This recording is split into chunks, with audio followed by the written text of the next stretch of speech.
ഉമ്മൻചാണ്ടിയുടെ 3ാം ചരമവാർഷിക ദിനത്തിൽ ദുബൈയിലെ ഉമ്മൻചാണ്ടിയുടെ അനുയായികൾ അദ്ദേഹത്തെ അനുസ്മരിച്ചു.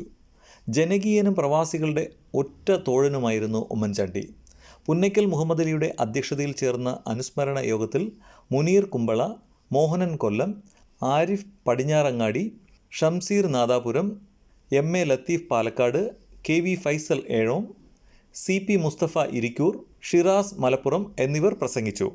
റിസ്ക് എടുത്ത് സോണിയാഗാന്ധിയെ സംസാരിച്ച് അവർ പോലും എതിർത്തിട്ട് പോലും ആ പ്രോജക്റ്റ് കേരളത്തിൽ ഇംപ്ലിമെന്റ് ചെയ്തതിന്റെ ഫുൾ ക്രെഡിറ്റ് ഉമ്മൻചാണ്ടിയുള്ളതാണ്. പക്ഷെ അതിനുള്ള ഒരു റെക്കഗ്നിഷൻ കിട്ടുമെന്ന് ചോദിച്ചു കഴിഞ്ഞാൽ പിന്നീട് അത് കിട്ടിയിട്ടില്ല. എല്ലാ കാര്യത്തിലും ഒരു ജനകീയനായ ഒരു മുഖ്യമന്ത്രി, എല്ലാ ആൾക്കാരെയും എല്ലാവരും ഒരുപോലെ കാണാൻ നിർഭാഗ്യവശാലൊന്നും സാധിച്ചിട്ടില്ല. ഞാൻ കൂടുതലായിട്ടൊന്നും പറയുന്നില്ല.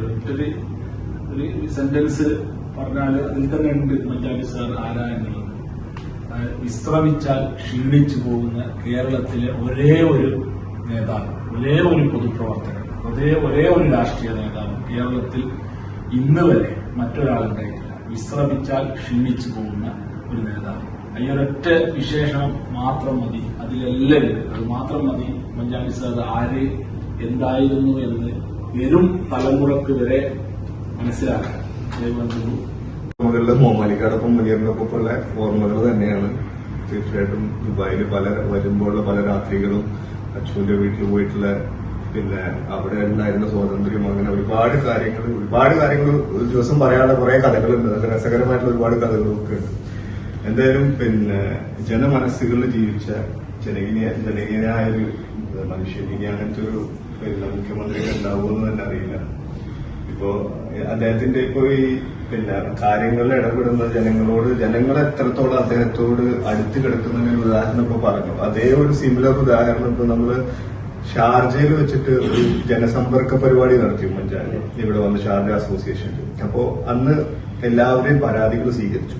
അപ്പൊ അത് പരാതികൾ സ്വീകരിച്ചതിന് ശേഷം പിറ്റേ ദിവസം ഉമ്മൻചാണ്ടി ഇവിടെ പോയതിനു ശേഷം ആ പരാതികളൊക്കെ പുഷ്പേട്ടന്റെ വീട്ടിലോട്ട് മോമാലിക്കാട് കയ്യിൽ ഏൽപ്പിച്ചിട്ട് പുഷ്പേട്ടന്റെ വീട്ടിലോട്ട് കൊണ്ടുവരുന്നത്. അവിടുന്ന് ഈ പരാതികൾ സോർട്ട് ചെയ്തിട്ട് അയക്കേണ്ട ഒരു പരിപാടി ഉണ്ടായിരുന്നു. അപ്പൊ അതിന് വായിക്കൊണ്ട് ഞങ്ങൾക്കൊക്കെ പങ്കെടുക്കും, ഞാനും ജിജു ഒക്കെ ഉണ്ടായിരുന്നു. അപ്പൊ ഈ പരാതികൾ ഇങ്ങനെ വായിച്ചിട്ട് ഇമ്പോർട്ടന്റ് ഉള്ള ഏത്, സെക്കൻഡ് ഇമ്പോർട്ടന്റ് അങ്ങനെ മാറ്റി വെച്ചിട്ട് വേണം കൊടുക്കുക.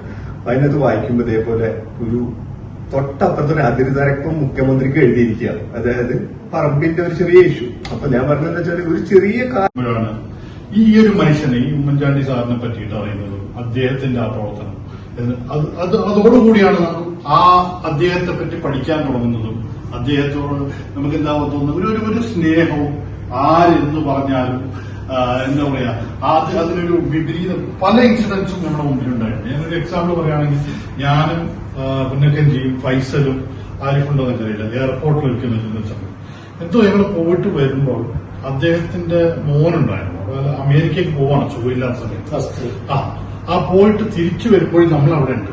രാത്രി അദ്ദേഹത്തിന്റെ കൂടെ പോയിട്ട് നമ്മൾ 4 മണി വരെ രാവിലെ നമുക്കൊന്നുമില്ല കാണാനും ഇദ്ദേഹത്തിന്റെ കൂടെ നിൽക്കുക. നമുക്ക് ഉറക്കം വരുന്നുണ്ട്, ക്ഷീണാവുന്നുണ്ട്, ഇപ്പൊ ബിസിനസ് ഒന്നുമില്ല, അത് പിറ്റേ ദിവസം ജോലിക്കും പോകണം, എന്നാലും നമ്മളവിടെ നിൽക്കും.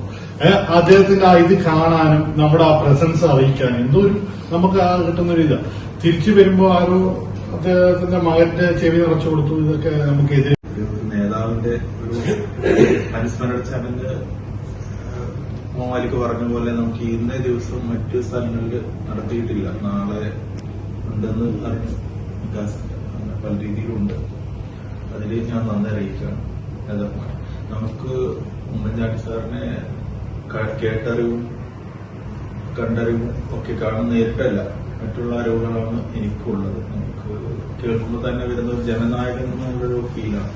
നമുക്ക് കേരള രാഷ്ട്രീയത്തില് ഉമ്മൻചാണ്ടി സാറ് പോലെ ഒരു മുഖ്യമന്ത്രി, ജനനായകനായിട്ട് ജനങ്ങളോടൊപ്പം ചേർന്ന മറ്റൊരു നേതാവുണ്ടോ എന്നുള്ളത് സംശയമാണ്. ഇത്തരത്തിലൊരു കേരളത്തിൽ അദ്ദേഹം കൊണ്ടുവന്ന ജനസമ്പർക്ക പരിപാടി അതൊക്കെ ലോകത്തിന് തന്നെ മാതൃകയാണെന്ന് പറയേണ്ടി വരും.